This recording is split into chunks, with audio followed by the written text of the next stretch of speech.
7 months ago, I had no clue how to do mixing, but today my own songs are on top music platforms. I'm Sasha mSinger, and this is Nectarine Roadmap.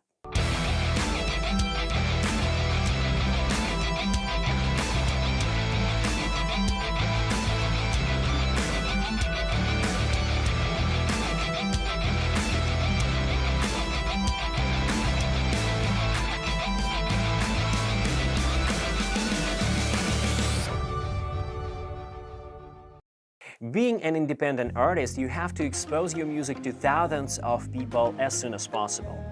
In order to convert those occasional listeners into true followers and fans, your mix has to stand out from the crowd. In order to get there, I actually considered two options. Such platforms as soundbetter.com contain hundreds of offers from Grammy Award-winning mixing engineers, producers, and musicians. And frankly, while doing this research, I was a bit surprised.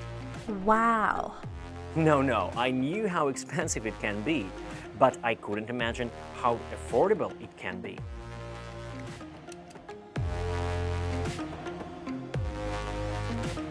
Take Jeff Soika, Grammy-winning platinum mixer, who worked with Armin van Buuren, and Jeff's offer starts from $250 on average for a mix. Another example is a Nicholas Assay, a mix engineer who worked with such giants as Coldplay and Paul McCartney, as well as Rolling Stones. His offer starts on average from $500. Obviously, it can be a bit cheaper or expensive, depending on many factors. Definitely, you can search locally for someone who started doing mixing recently or who does it occasionally. But from these cheap options, do not expect good quality. If you have necessary skills and experience with mixing, you are the king. However, for this, you will need some gear as well as knowledge. Let's focus on gear first. For mixing, you will need an audio interface, a pair of good headphones, some software, studio monitors, and the place where all this magic will happen. So you need 5 elements. Obviously, having additional analog gear such as compressors, limiters, gates, etc. will give you a boost in productivity, on condition you know how to use it. When I started mixing, I had only an audio interface, which I presented in the last episode, a pair of good phones, and a cheap DAW. My DAW was Cubase Elements from Steinberg, and frankly, it's more amateur rather than professional software. Well, I wanted to treat mixing seriously. That is why I obtained Cubase Pro 12, and I never regret this. I still believe this is the most reasonable financial investment into my music project. Yes, this DAW is not very cheap, but it goes with lots of features, with lots of capabilities. In the description you will find the link to the comparison of different Steinberg products, as well as the link to the article, which I found helpful in terms of comparing different DAWs, their pricing, and features. So initially I worked on my mixes using the headphones Audio-Technica AT-HM50X, and when the first draft of the mixes were created, I decided to come to a friend of mine and test my mixes on his monitors. My friend is mostly in EDM, so he was a big fan of KRK monitors.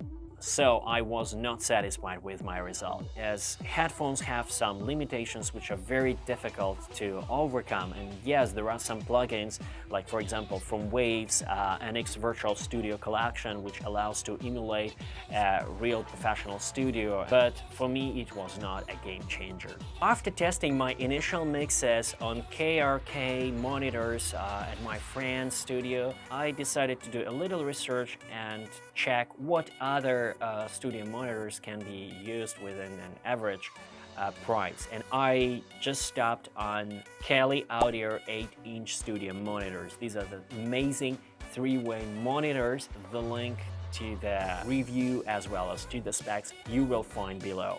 We've talked about the gear, now let's focus on skills and experiences in mixing as well as my approach to mixing. And one important note, I'm not going to teach you how to do mixing because I'm not a mixing engineer. I just will share with you what resources I used and what helped me to get where I am today. Let's go.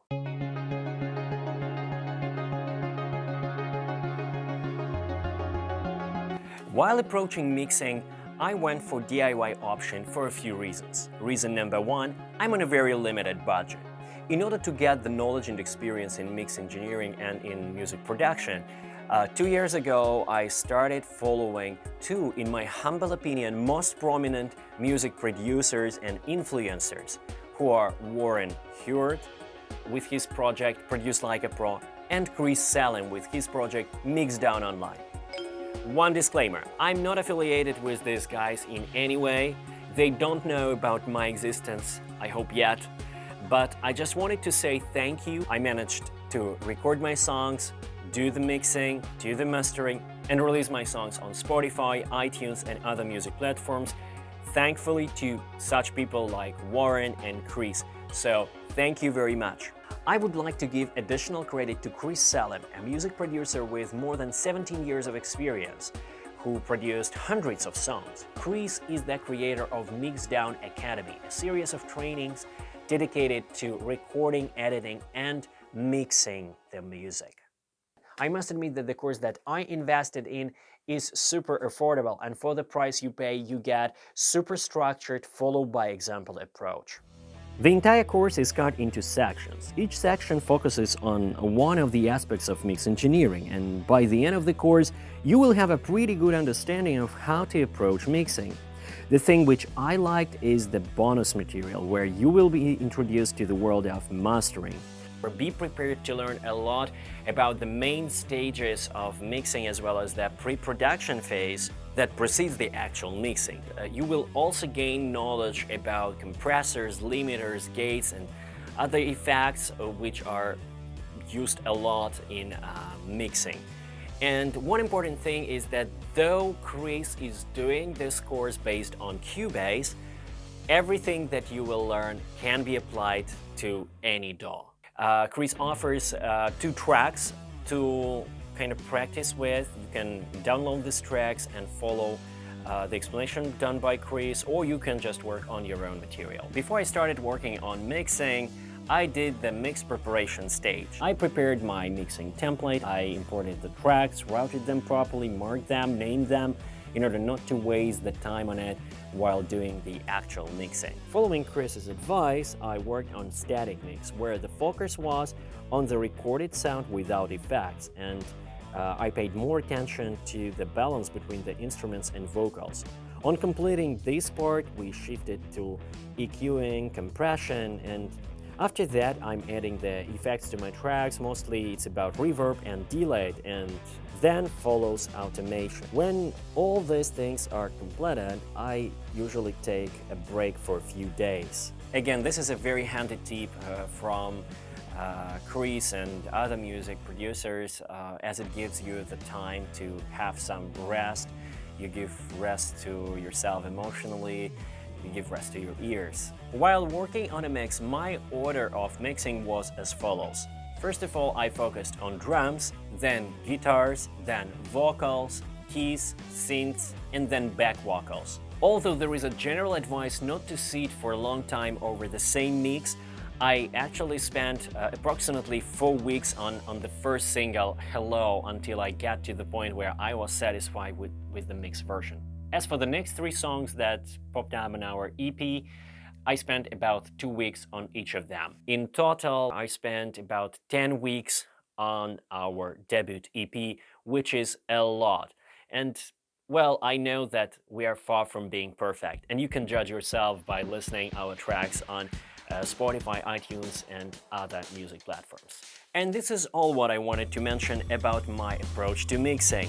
In the next video, I will show you what gear I'm using, what instruments I'm using, as well as I will show you the place where I'm doing my rehearsals. Thank you very much, stay tuned, bye for now.